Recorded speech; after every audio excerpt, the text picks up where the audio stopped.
ఇప్పుడు నువ్వు అడిగింది ఏదో అడుగు. మనకి పునర్జన్మలనే ఉంటాయి? లేవు. సింపుల్. పునర్జన్మ లేదు.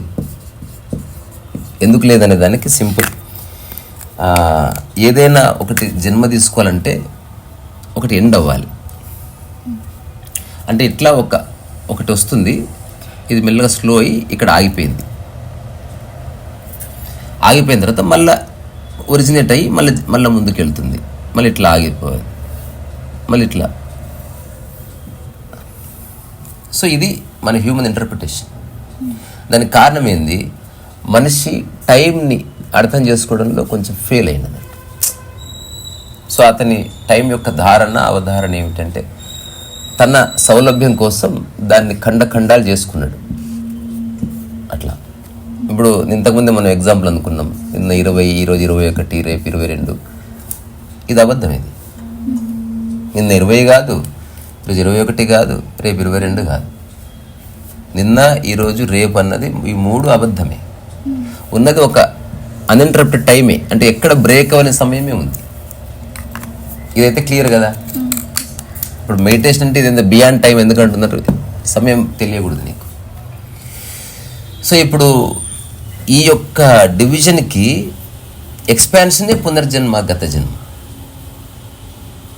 24 గంటలు తర్వాత మళ్ళీ ఒకటి మొదలవుతుంది, మళ్ళీ మొదలైంది, మళ్ళీ 24 గంటల తర్వాత మళ్ళీ ఇంకోటి వచ్చింది. నిజంగా ఎండ్ అవుతుందా అవర్ టైం? మనం ఎండ్ చేస్తున్నాం. మనకు సౌలభ్యం ఉండడం కోసం ఈ వ్యవస్థ ఏర్పాటు చేసుకొని ఇక్కడి నుంచే దీన్ని చూస్తున్నాం. సో నా అవగాహన ఏంటంటే అసలు ఈ పునర్జన్మ అనేది మనిషిని పిచ్చోడిని చేసే ఆలోచన తప్ప లిబరేట్ చేసేది కాదు. రెండోది, దీనికి మళ్ళీ కర్మ సిద్ధాంతాలు ఇవన్నీ చెప్తున్నారు, చెప్పేటోళ్ళు చెప్పుకోనిలే. కానీ మనం కొంచెం కామన్ సెన్స్తో ఆలోచిస్తే, ఇప్పుడు నీ పేరు చందన కాబట్టి నేను నిన్నే ఎగ్జాంపుల్ తీసుకున్నా. చందన ఇదేంద్ర పడతలేదు, 2 పడతలేదు.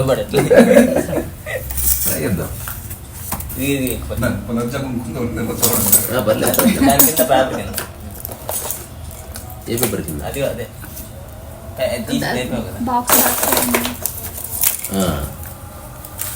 పడుతుంది అనుకుంటున్నా, ఇది పడుతుంది. ఇప్పుడు చందన అనే ఒక ఆవిడ ఉంది, ఓకే. ఇప్పుడు చందన అనేది జస్ట్ బాడీనా, ప్లస్ బాడీ ప్లస్ మైండా, plus soul or whatever, అంత కలిపితే చందన ఏందా, లేకపోతే జస్ట్ ఫిజికల్ రియాలిటీ మొత్తం? ఇంకా నేను చెప్తా, ఈ సోల్కున్న పేరు చందన అయితే బాగుంటుంది. సూపర్ఫిషియాలిటీస్ కాదు. అంటే ఒకవేళ బాడీ మాత్రమే చందన అనుకో, బాడీ మరణిస్తే చందన మరణించింది అంటున్నారు. మరి వాట్ అబౌట్ హర్ మైండ్? తను రాసిన పుస్తకం సజీవంగా ఉంది అంటే చందన బతికి ఉందిగా. సో దేన్ని చందన అనుకుంటున్నావు అనేది ప్రతి మనిషి నిర్ణయించుకోవాలి. ఎవరు నీవు? రమణ మహర్షి అంటే జస్ట్ బాడీ లేదా స్థితియా? నేను స్థితి అంటున్నాను. రీసా అనేది కూడా బాడీ కాదు. రీసా శరీరం మరణించిన రీసా సజీవంగానే ఉంటాడు ఏదో రూపంలో. 50 ఏళ్ళ తర్వాత ఎవడో రీసా అంటే రీసా అనే పేరు బతికే ఉంది వాడి మనసులో. సో నా రూపం సజీవంగానే ఉంటుంది. సో దానికి మరణం లేదు. ఇది ఒక సూపర్ఫిషియల్. అట్ట కాకుండా చందన అనేవాడు ఒక ఆవిడ ఉంది, ఆమెకి 30 ఏళ్ళు. ఆ తర్వాత కొంచెం వెనక్కి వెళ్తే 20 ఏళ్ళప్పుడు కూడా చందనానే, 10 ఏళ్ళప్పుడు కూడా చందనానే, ఓ చిన్న పసిపాప ఉన్నప్పుడు చందనానే. కొంచెం వెనక్కి వెళ్తే ఇప్పుడు అందరు ఇక్కడ చందన పుట్టింది అనుకుంటున్నారు. సేమ్ ఈ టైం ఫిలాసఫీ ఇది అబద్ధం. బేసికల్గా చందన స్టిల్ ఎగ్జిస్టెడ్ బిఫోర్. ఈ గర్భంలో ఒక పిండంగా ఉంది, అప్పుడప్పుడే ఫామ్ అవుతుంది. కానీ దీనికి ఇంకా చందన అంటే పేరు పెట్టలేదు అంతే. సో రమణ మహర్షి చెప్పే నిజమైన నేను అక్కడ ఉంది, ఎగ్జిస్టెన్స్ ఇట్ సెల్ఫ్ ఉంది. అదే ఎగ్జిస్టెన్స్ ఇప్పుడు కూడా ఉంది, కానీ దాన్ని సూపర్ఫిషియల్ మనం చందనాలు పిలుస్తున్నాం. ఇప్పుడు ఒక 9 నెలలు ఇది ఉంది, ఈ 9 నెలలు చందన ఉంది. తద్వారా చందన ఎప్పుడు జన్మ తీసుకుంది? గర్భం నుంచి బయటకు వచ్చిన తర్వాత నా హాస్పిటల్లో, లేకపోతే జన్మ తీసుకోవడం అనేది లేదు, ఆల్రెడీ ఉంది ఇక్కడ, ఇంతకుముందే ఉన్నది. దీనికంటే కొంచెం ముందుకు వెళ్తే తల్లి అండంలో ఉన్నది, అలాగే తండ్రి వీర్యకణంలోనూ ఉన్నది. అంటే ఇట్స్ 50% చందన ఇక్కడ ఉంది, 50% చందన ఇక్కడ ఉంది. సో చందన వాళ్ళ ఫాదర్కి 60 సంవత్సరాలు వాళ్ళ ఫాదర్లో నిక్షిప్తమై ఉన్నది. పుట్టేసాక కూడా హ్మ్? పుట్టిన తర్వాత కూడా అంటున్నారు. పుట్టిన తర్వాత కాదు, తన ఎగ్జిస్టెన్స్ కొనసాగుతుంది. ఓకే. అంటే తన మూలం ఏదైతుందో ఎక్కడుందా, ఇప్పుడు ఉదాహరణకి నీ గోల్డ్ రింగ్ ఇక్కడుందా, ఈ వేలుకుందా, బ్యాగులుందా, బీరువాలుందా, అది ఉన్నట్టే. ఎస్. అది నీకుంటేనే ఉన్నట్టు కాదు. అట్లా చందన యొక్క కోర్ అనేది కొన్ని వేల ఏళ్ళ నుంచి కొనసాగుతుంది. సో మానవ జాతి పరిణామ క్రమం యొక్క లాజికల్ కంక్లూజనే చందన తప్ప చందన ప్రత్యేక వ్యక్తి కాదు. తద్వారా చందనకి ఇప్పుడు చందన మళ్ళీ 60 ఏళ్ళ వయసు వచ్చింది. ఇప్పుడు చందన పెళ్లి చేసుకొని ఒక పిల్లవాడిని కన్నది. సో చందనలో ఉన్న ఒక అండము ఇంకెవరిలో ఉన్న ఒక దాన్ని కలిసి మళ్ళీ ఒక వ్యక్తి రూపు తీసుకుంది. సో ఇతనిలో కూడా చందన కొనసాగుతుంది. సో మళ్ళీ ఈ వ్యక్తి మళ్ళా కొంతకాలం తర్వాత ముసలిగా అవుతున్నాడు, అంతలో పిల్లల్ని కన్నాడు, మళ్ళీ ఆ వ్యక్తి పిల్లల్ని కన్నాడు, ఆ వ్యక్తిలో బట్టి చందన కొనసాగుతూనే ఉంది. నేను ఉంటాను మళ్ళీ అగైన్ రకరకాల రూపాల్లో ఉంటున్నావు. కొన్నిసార్లు ఫుల్లెస్ట్ ఫిజికల్ ఫామ్లో ఎట్ ద ఏజ్ ఆఫ్ 30 ఉన్నావు, వీక్ ఫిజికల్ ఫామ్లో 3 ఏళ్ల వయసులో ఉన్నావు, ఇంకా వీక్ ఫిజికల్ ఫామ్లో మరణించే ముందున్నావు. But still Chandana exist. తద్వారా ఇదొక యాడ్ కంటిన్యూయం అని పిలుస్తున్నా నేను. అంటే ఒక నిరంతరత, ఇంకా చెప్పాలంటే సహజ నిరంతరత, అది కొనసాగుతుంది అకారణంగా. సాంప్రదాయం ఎక్కడొచ్చింది? దీని వెనక ఎవరో ఒక అదృశ్య హస్తం ఉంది, దేవుడు. ఫైన్, ఇక్కడతో మనిషి ఒప్పుకున్నాడు, ఒప్పుకోలేదు. మా దేవుడు ఉన్నాడు, మా దేవుడు ఉన్నాడు. ఈ దేవుళ్ళ మధ్యన గొడవలు కొన్ని వందల సంవత్సరాలు మత యుద్ధాలు జరిగినాయి. మన కింద ఎన్ని శ్మశానాలు ఉన్నాయో తెలియదు, ఎంత విధ్వంసం జరిగిందో తెలియదు, ఎంత రక్తపాతం తర్వాత మనం బతికామో తెలియదు. And it is going on. So ఈ భూమి మీద దేవుణ్ణి ఆధారం చేసుకొని కలిగినంత సీరియస్ గొడవలు, లేకపోతే నిజమైన యుద్ధాలు, వేరే విషయాలు జరగలేదు. సో మతాలు క్రియేట్ చేసినంత రక్తపాతం ఏది క్రియేట్ చేయలేదు. మళ్ళీ అందులో సనాతన ధర్మాన్ని పక్కన పెట్టాలి. అందుకే మనది మతం కాదు, ధర్మమే అందరు సనాతన ధర్మం. ధర్మం అంటే ఖచ్చితంగా కర్మకు సంబంధించిన ఆస్పెక్ట్. ధర్మంలో కర్మ అండర్ కరెంట్ ఉంది, కర్త లేని కర్మ ధర్మమైంది అన్నట్టు. అమ్మ ధర్మం చేయదండి, దాని అర్థం ఏంటి? ఇస్తున్నానన్న భావన లేకుండా అయిపోయింది. లేదా ఇస్తున్న భావన ఉన్న వాళ్ళని అడిగితే ఏమంటుంది? అప్పు ఈ తల్లి. తేడా అంతే. అప్పు ఇచ్చినా 10 రూపాయలే, ధర్మం ఇచ్చినా 10 రూపాయలే. అప్పు ఇచ్చినప్పుడు నేను ఇస్తున్నా అన్నది ఉంది, ధర్మంలో నేను లేదు. సో అంటే ఇప్పుడు మనం ఇది చూస్తున్న కల్చర్ పుట్టడం అనేది అయితే మనకి ఇప్పుడు తెలుస్తుంది కదా. అంటే మనకి ఏం చెప్తారు మామూలుగా, మళ్ళీ పుట్టుక అనేది ఉండకూడదు, అది మోక్షం. అసలు నువ్వు పుట్టందే లేదు ఎప్పుడు, ఉన్నట్టే కదా సార్. ఫిజికల్ ఫామ్ లో కనిపిస్తున్నావు, ఫుల్లెస్ట్ ఫిజికల్ ఫామ్ లో ఎప్పుడు ఉన్నావు. రాను రాను నీ ఫిజికల్ ఫామ్ డిమినిష్ అయిపోతుంది. ఓకే. అట్లా నువ్వు చింతకాయ అంతా అయిపోతావు చచ్చిపోయేటప్పుడు, బొక్కలు తేలి. అయినా లోపల చందన సజీవంగానే ఉంది. ఓకే. చందన ఎప్పుడు మరణించింది లేదు అసలు. చందన అనే పేరు గల ఆవిడ మరణించింది, చందన యొక్క సోర్స్ ఎప్పుడు మరణించింది. ఎందుకంటే ఆ సోర్స్ ఎగ్జిస్టెన్స్ ఇట్ సెల్ఫ్. ఇది అర్థం చేసుకున్నవాడు ఆత్మజ్ఞానం. తద్వారా భయం పోయింది. ఎప్పుడు ఉంటానే ఇప్పుడు ఈ ఇల్లు తలుపేసినావు, ఈ తలుపేసిన ఇంట్లో నువ్వు తిరుగుతున్నావు, ఎక్కడ తిరిగినా ఇంట్లో తిరిగినట్టే కదా, ఎక్కడ కూడా భయం ఉండదు. అట్లా నీ సమస్త అస్తిత్వము నేనే. నేను ఈ ఫిజికల్ ఫామ్లో ఉన్నా లేకపోయినా నా యొక్క కోర్ అనేది ఎప్పటికి పోవడం లేదు. రెండోది, అన్నీ మనం సైంటిఫిక్గా ప్రమాణంగా తెలుసుకోవాల్సిన అవసరం లేదు. రీసెంట్ మెడికల్ సైన్సెస్ డెవలప్ కానంత వరకు అసలు గుండె ఎట్లుంటుందో ఎవరికి తెలియదు, మన కాలేయం ఎట్లుంటుందో ఎవరికి తెలియదు.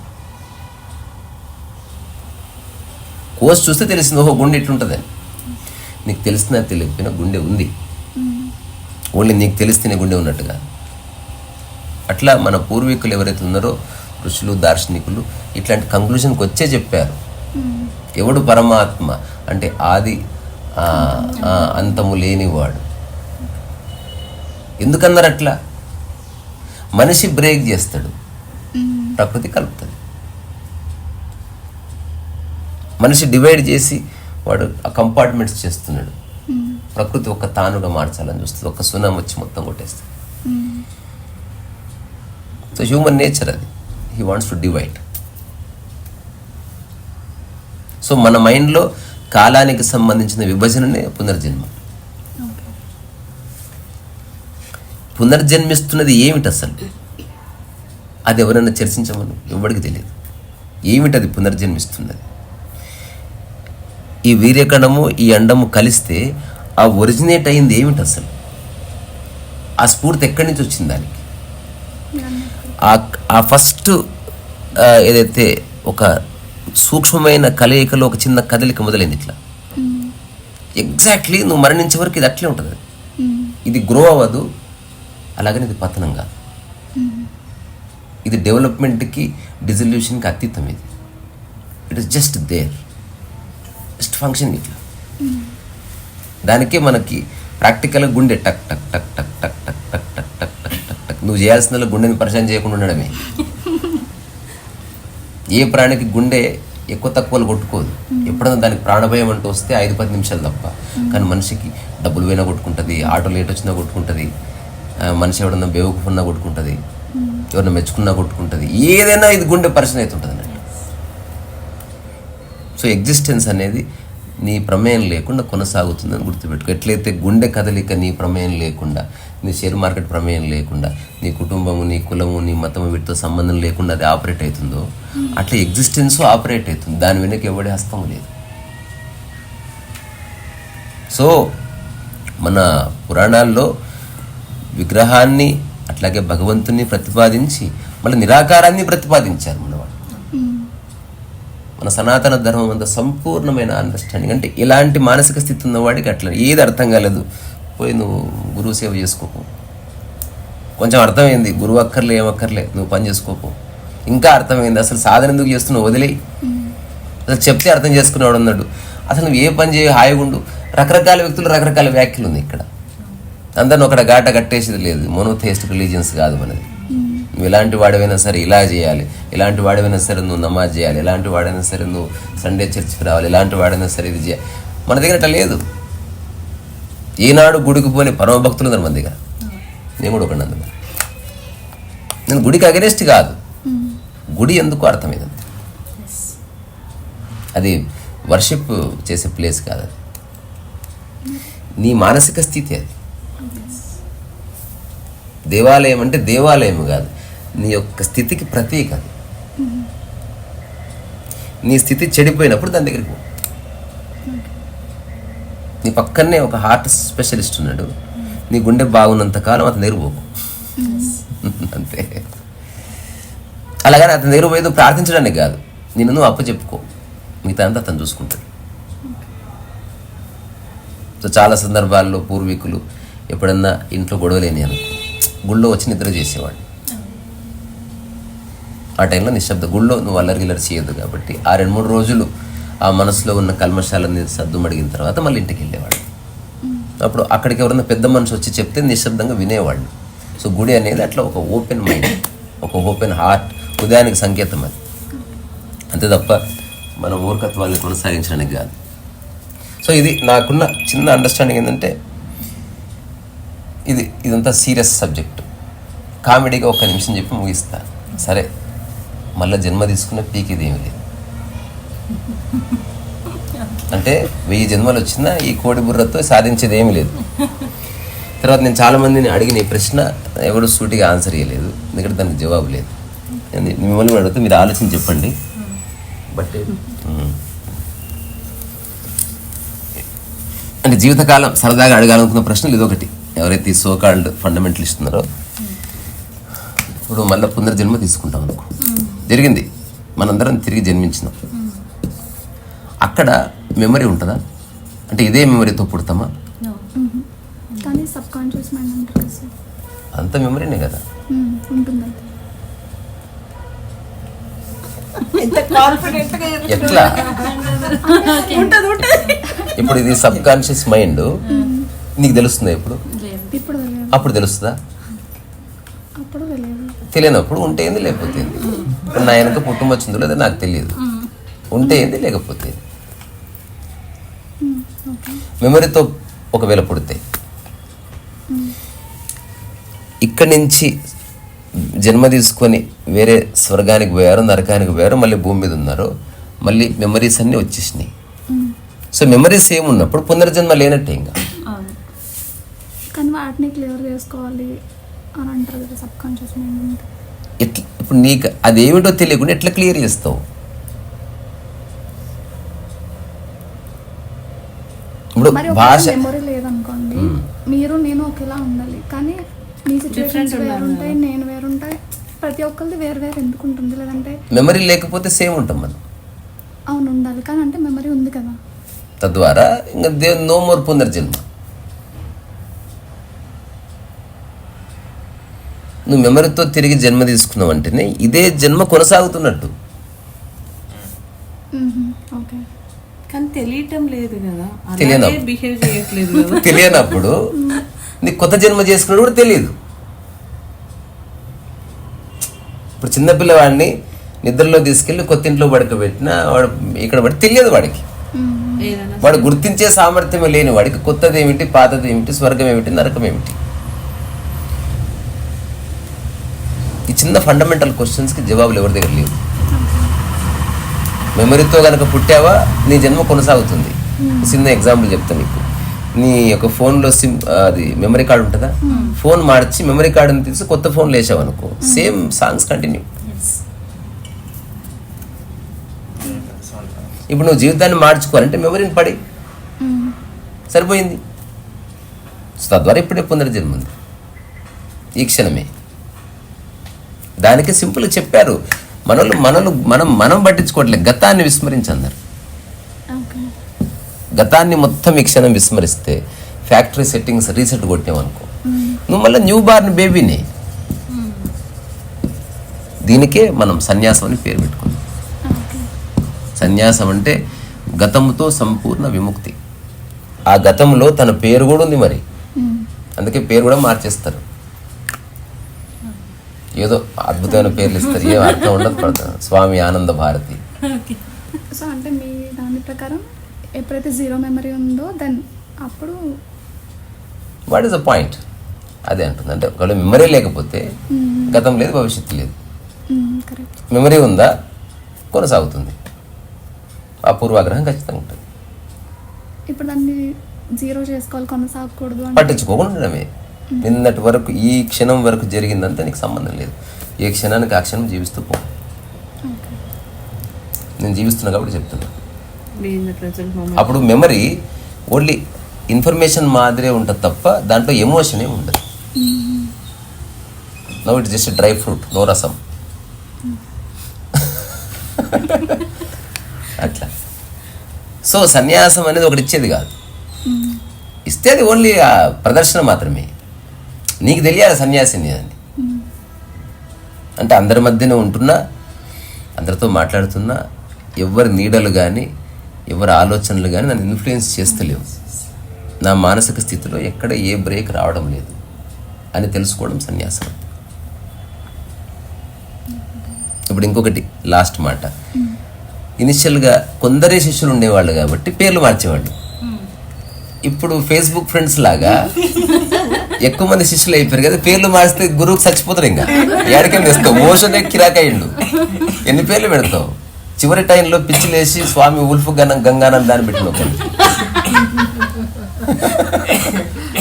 అడిగాడు, స్వామి ఉల్ఫ్ గంగానందాన్ని పెట్టావంటే నువ్వు నక్క లాంటి వాడి తోడే నీలో ఆ స్వభావం ఉందని. అంటే don't take my name seriously అన్నాడు ఓష్.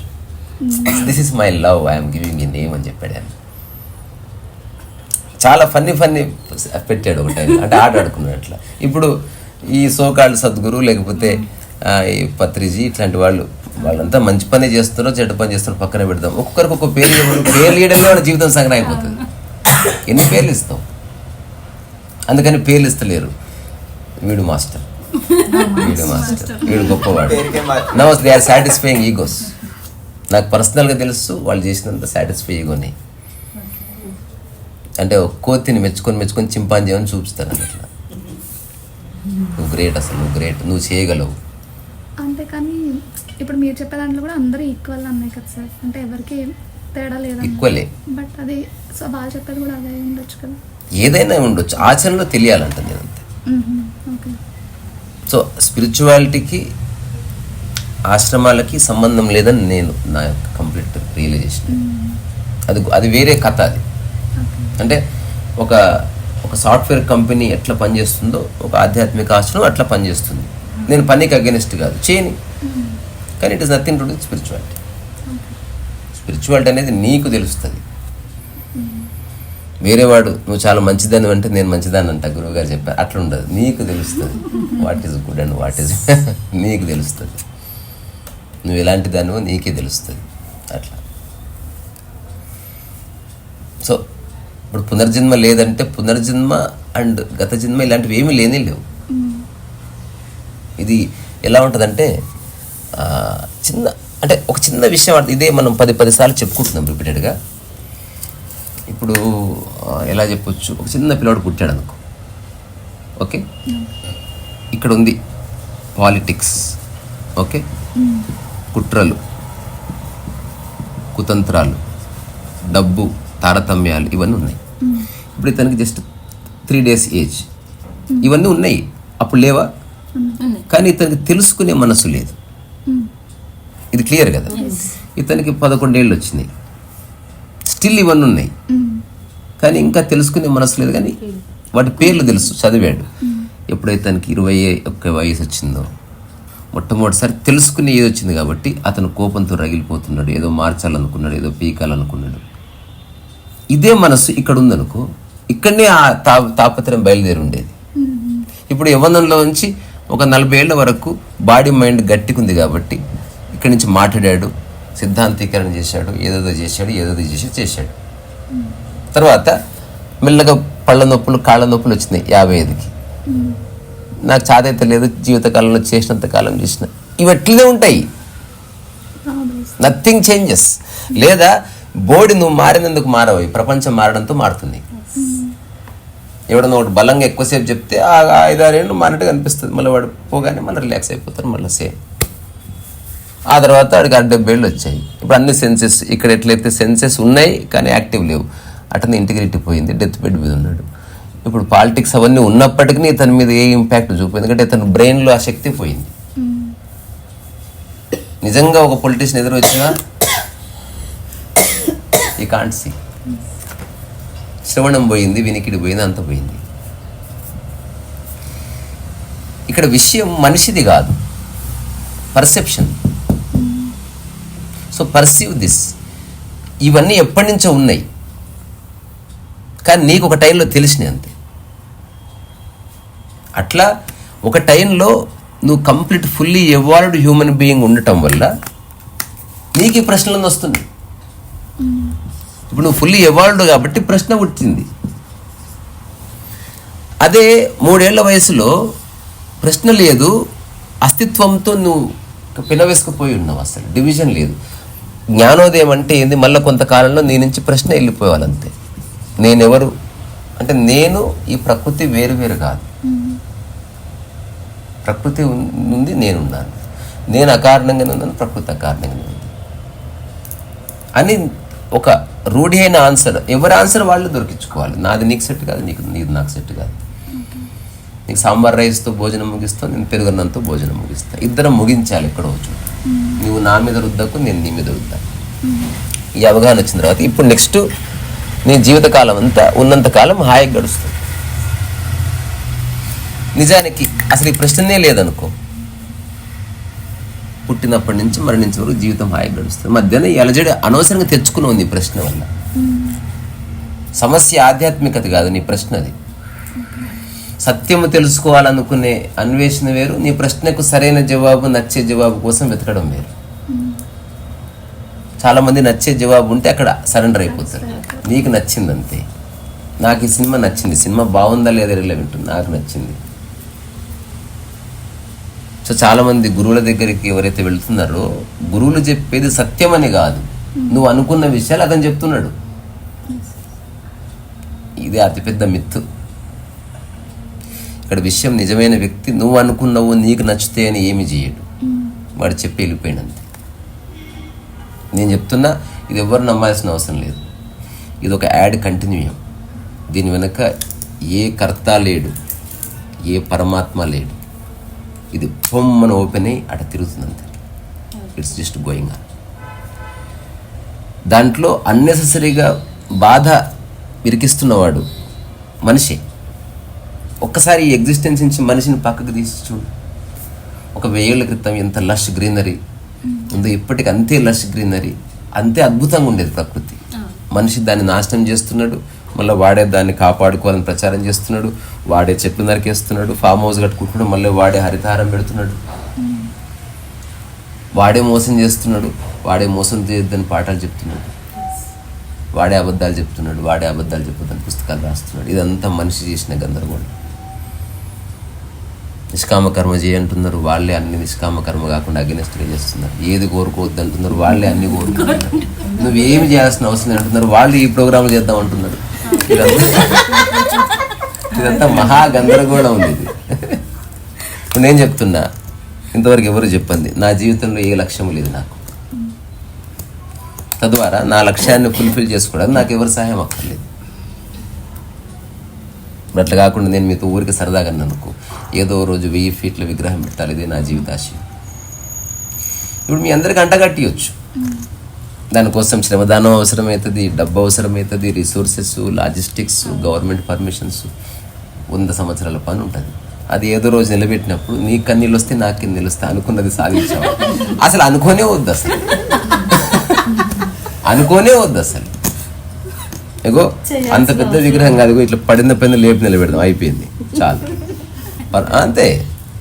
పెద్దది పెడితే ఏంటి, చిన్నది పెడితే ఏంటి, కుచ్ దెర్ ఇస్ నో డిఫరెన్స్. అదంతా ఈగో అంతే. సో స్పిరిచువాలిటీ అనేది ఈవెంట్ మేనేజ్మెంట్ కాదు. నువ్వు ఉన్న స్థితిలో ఉన్న చోట హాయిగా ఉంటున్నావు అని నీకు తెలుస్తుంది.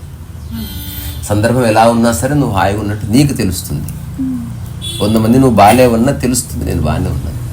100 మంది అన్నారు నీ కుట్రలు ఉన్నాయి, కుతంత్రాలు ఉన్నాయి, నువ్వు అంత దొంగముండను అన్నారు. కాదని నీకు తెలుస్తుంది. 100 మంది చెప్పారు అసలు నువ్వు ఎంత శాంత స్వరూపు, ఎంత గొప్పవాడి, అవన్నీ అంత లేదు. ఒక మోస్తరు వరకే అని తెలుస్తుంది అది. సో నిన్ను నువ్వు బ్లఫ్ చేసుకోవడం మానేసినావు అంతే. You are just living your life fullest joyfully. మధ్యన ఈ ప్రపంచం వల్ల కొన్ని అవాంతరాలు, చిన్న ట్రాఫిక్ జామ్లు వస్తాయి, ఎక్కడ పోయినా వస్తాయి. నువ్వు హిమాలయాలకు పోయినా చలి గిలి ఏదో అవాంతరం వస్తుంది, ఎక్కడో చోట వస్తుంది. రాని ఆ మాత్రం డోర్ ఓపెన్ చేద్దాం, లేకపోతే లైఫ్ మరీ బోరింగ్ ఉంటుంది. ఫైనల్గా ఒక మాట చెప్తాను, నాకైతే పునర్జన్మ లేదు. మీరు చూసుకోండి. ఎందుకు లేదంటే కర్మలు గిర్మలు బాగా చేసినాను కదా, అసలు ఇక్కడ జన్మిస్తున్నది లేదు, మరణిస్తున్నది లేదు, అందుకు పునర్జన్మ లేదు. మరి ఇదే లాస్ట్ జన్మ చేసుకోవాలి అని ఇదే నా చివరి ఉద్యోగం అన్నట్టు. అంటే ఎంత విసిగిపోయి ఉన్నారో లైఫ్లో, దే ఆర్ నాట్ హ్యాపీ. అంటే నిజంగా బాగుంటే మనం మళ్ళీ పోతాం ట్రిప్కి, పోతే పెద్ద పెద్ద గొడవలున్నాయి, దీన్ని రాలేదు మళ్ళీ నేను జీవితంలో ఇదే నా చివరి ట్రిప్ అన్నా. ఈ ట్రిప్ నాకు జబర్దస్త్ ఉంది, నాకు మళ్ళీ అవకాశం ఉంటే 100 సార్లు వస్తా నేను. అవును, వై నాట్? వాళ్ళకి విపరీతం ఫ్రస్ట్రేషన్ ఉంది. ఒకసారి నేను మా ఫ్రెండ్స్ అందరూ వచ్చేది, నేను ఏదో 150 ఉంటాను, మా ఫ్రెండ్ అని నువ్వు ఉండరా బాబు, అయితే 70 ఏళ్ళకి వ్యక్తి ఎందుకన్నా అంటే, మా ఇంట్లో ఉంటే తెలుస్తుంది నీకు, మా ఇంట్లో ఉంటే తెలుస్తుంది అన్న, నాకు అర్థమైంది. తర్వాత నేను అతనితో చెప్పాను, ఒకవేళ మీ ఇంట్లో ఉన్నప్పటికీ నాకంటూ అవకాశం ఉంటే ఐ వాంట్ లివ్ 150 years. ఇట్లా దొక్కుంటేనే ఉంటుంది, నాకే ఇన్హిబిషన్ లేదు. నేను మా చనిపోయిన అత్తమ్మతో చెప్తుంటే ఆమెకు అర్థమయ్యేది కాదు. మూర్ఖత్వానికి ఏమంటారు హద్దు ఉండదు. ఇప్పుడు ఆమె బాడీ ఫ్రీజ్ అవుతుంది, కాళ్ళ నొప్పులు, నేను అట్లా గాలికి తిరుగు, నేను తిరగలేనమ్మా గాలికి అనేది ఆమె. ఇంట్లో బోల్డ్ తిరిగేది, ఇదే బయట తిరుగు అంటుంటే అంటే ఇప్పుడు ఇంట్లో అంటే ఇక్కడ కూర్చుని ఆడ మంచం మీద కూర్చుంటా, అక్కడి నుంచి లేచి ఇక్కడ నుంచి ఇక్కడ కూర్చుంటా, అక్కడి నుంచి బాత్రూమ్ కాడ కూర్చుంటే అక్కడ కూర్చుంటా, నేను బయట ఎక్కడ కూర్చోను అన్నది ఆమె. నేను చెప్పిన ఇది మంచి క్వశ్చన్, పోదాంపా బయటికి, ఎవరో తీసుకొచ్చిన బయటికి. ఆమె 3 అడుగులు లేగానే మడత పెట్టి కూర్చోటి ఉంటుంది, నేను వేస్తే ఆడ కూర్చుంటుండే. అందరూ అడగబట్టి ఏమైంది అమ్మగారు అని. అమ్మ అందరి ముందు నా ఇజ్జత్ పోతుందని బయటికి రావడం మానేసి నేను ఇది ఒక్క డౌట్ తీసేసి ఎవరేమనుకుంటారో అన్న భావన తీసేసి రోజు హాయిగా ఇక్కడి నుంచి నువ్వు మార్కెట్ పో, నీతో ఒక అసిస్టెంట్ను పెడతా, ప్రతి 10 రోజులు వాడు కూర్చేస్తాడు, కూర్చుంటాడు, ఇస్తాక రోజుతాడు, ఎంజాయ్ చేయి ప్రపంచాన్ని. రోడ్డు మీద వచ్చి పెట్టులతో మాట్లాడి ఎందుకు ఈ బోడి మోర్కులతో ఎప్పుడు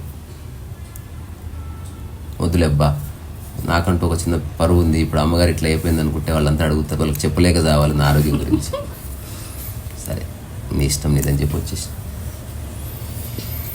ఏదేమైనా సరిగ్గా అర్థం చేసుకుంటే ఒకలాగా అనిపిస్తుంది, తప్పుగా అర్థం చేసుకుంటే ఒకలాగా అనిపిస్తుంది, పుస్తకాన్ని ఆధారం చేసుకుని అర్థం చేసుకుంటే ఒకలాగా అనిపిస్తుంది, గురువు స్టేట్మెంట్ని బేస్ చేసుకొని చూస్తే ఒకలాగా అనిపిస్తుంది. అట్లా కాకుండా జస్ట్ నీలా చూస్తే ఒకలాగా అనిపిస్తుంది.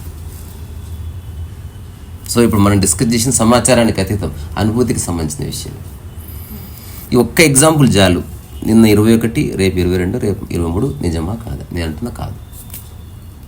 మరి కర్మలు బట్టి వస్తుంది కదా మన డెస్టినీ అంటారు. సర్టన్ వైఫ్ అండ్ హస్బెండ్ ఉండొచ్చు, పిల్లలు ఉండొచ్చు, కొన్ని బ్యాడ్ సిచ్యువేషన్స్ ఫేస్ చేసి ఉండొచ్చు.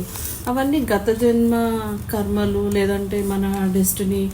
ఇంకేం చెప్తారే, అదేదో రాసుకొని వచ్చినామని చెప్తారు మన వాళ్ళు, ఏదో రాసుకొని వచ్చినాము అంటే డెస్టినీ, మన డిజైన్ అని చెప్తారు. అంటే ఇప్పుడు నా హస్బెండ్ ఉన్నారు అనుకోండి, మా హస్బెండ్ని నేనే డిజైన్ చేసుకొని వచ్చిన, అన్న మంచోడు ఉండొద్దు, ఎప్పుడు నన్ను సతాయించాలా, ఎప్పుడు నన్ను తిట్టాలా అనేసి నేనే రాసుకొని వచ్చిన. అది అనుభవించడానికి నేను వచ్చిన అంటే నాకు అసలు యాక్సెప్ట్ అవ్వట్లేదు. నేను ఎందుకు అట్లాంటి హస్బెండ్ తెచ్చుకుంటా అని. బట్ వాళ్ళు బాగా దూర్చిన, అవునా నిజంగానే నేనే రాసుకున్నానా అని అలా అనుకున్నాను అనమాట. ఇప్పుడు మీరు చెప్పిన కాన్సెప్ట్ లో అలాంటి హస్బెండ్ రావడానికి ఏం లేదు కదా సోర్స్. నాకు తెలిసిన ఒక ఫ్రెండ్ ఒకసారి చెప్పాడు నాకు, ఎందుకురా ఎప్పుడు సాడ్ ఉంటావు అంటే, నేను బాగా క్రిస్టియన్, పాపి పాపి పాపి నిజంగా పాపి అయిపోయాను. నాకు ఈ తాటే పోతలేదు, దరిద్రం తాడు. చెప్పి నువ్వు పాపి నేను పాపి చాలాసార్లు నాకు తెలుస్తుంది నేను పాపిని కాదని, కానీ అలవాటు అయిపోయింది అనుకోడు. ఇప్పుడు ఏదైనా గ్లాసులకి కింద పాపిని ఏం చేస్తావు. సో చెప్పేటోళ్ళు చెప్తుంటారు, నువ్వు నమ్ముతున్నావు. వచ్చిన సిచ్యువేషన్ ఎలా ఉండే సార్, ఏం నేను వచ్చిన దీనికి మనకి ఒకటే భర్త అనే కాన్సెప్ట్. ఇప్పుడు ఒకటే డ్రెస్ అంటే ఇదే క్వశ్చన్ వచ్చేది, లైఫ్ అంతా ఇదే డ్రెస్ అంటే ఎంత సంఘర్షణ పేటలో ఏరుకునేటప్పుడు, ఈ డ్రెస్ కాబట్టి ఇంకో డ్రెస్ కొనుక్కోవచ్చు కాబట్టి ఏదో ఒకటి వేసుకుని పోతున్నావు. అంటే ఒకటే భర్త కాడికి వచ్చింది ఈ ప్రాబ్లం. ఇంకో ఆప్షన్ ఉండింటే సరే, నా థర్డ్ హస్బెండ్ కూడా బాగాలేడు, ఫోటో చూస్తున్నాను, అది జటిలం అయిపోయింది. అంటే నువ్వు చేసుకోవడము, అది చేసుకున్న తర్వాత ప్రక్రియ, మళ్ళీ దానికి మళ్ళీ అటు ఇటు అయితే లీగల్ కోర్సు, మళ్ళీ లాయర్ల ఫీజు, ఇదంతా చాలా పెద్ద ప్రాబ్లం కాబట్టి తలకే నొప్పి మనకు. రెండోది, హస్బెండ్ కానీ మనిషి కానీ నీ తిప్పలు నువ్వు ఉండాలంటే ఏమీ కాదు, ఇలాంటి వ్యక్తి ప్రజెన్స్ నేను ఎంజాయ్ చేయొచ్చు. ఒక వ్యక్తి కోపంతో 2 తిట్లు తిట్టాడు అనుకో, అంగీకరించగలిగితే సరిపోతుంది. మరీ స్టూపిడ్ పర్సన్ అదే పనిగా పెట్టుకుంటే ఒక ఆప్షన్ ఉండింది, కొన్ని పైసలు వేసుకోవాలి, సెల్ స్విచ్ ఆఫ్ చేయాలి, జంప్ అయిపోయి వెళ్ళిపోవాలి. ఈ మనుషులతో ఉంటేనే ఫైనల్ అనుకుంటే నువ్వు అక్కడ నరకం అనుభవించాల్సి వస్తుంది. ఎక్కడుందో ఏమీ కాదు అనుకునేవాడికి ఏమీ కాదు. You will always find good people. అప్పుడు ఎట్లయితే ఎంచుకొని ఆ భర్తను తెచ్చుకున్నావో అట్లా ఎంచుకొని నువ్వు వెళ్ళిపోతున్నావు ఇంట్లోకి వెళ్ళి. అది కూడా నీ గేమ్ ప్లాన్లోనే ఉంటుంది. అప్పుడు నువ్వు క్లియర్గా చెప్పొచ్చు గురువు గారు. అప్పుడు గురువు గారిని నువ్వు చెట్టు 2 మూతి మీద గుద్దినా డిజైన్ చేసుకుని వచ్చిన వాళ్ళు చేయాలి, నీదేం లేదు. ఇద్దరు ముగ్గురు ఉన్నా అప్పుడు నువ్వేం చేస్తావు, you go for the best. ఇప్పుడు పెళ్ళిళ్ళకి చీరలు పెట్టినప్పుడు హస్బెండ్లు పెడతారు, ఏ పెళ్లికి పోయినా ఒక హస్బెండ్ పెడతారు నీకు, వాళ్ళు ఏ పెళ్లికి పోయినా ఒక భార్యను పెడతారు. అప్పుడు ఎవడు పెళ్లికి వద్దు, నాకు భార్య పెట్టకండి, సిస్టర్ని పెట్టండి చాలు. హస్బెండ్స్ వైఫ్ గేమ్ వద్దు. సరే మరి అసలు ఆధ్యాత్మికత పోయి చివరికి హస్బెండ్ దగ్గర వచ్చి ఆగింది.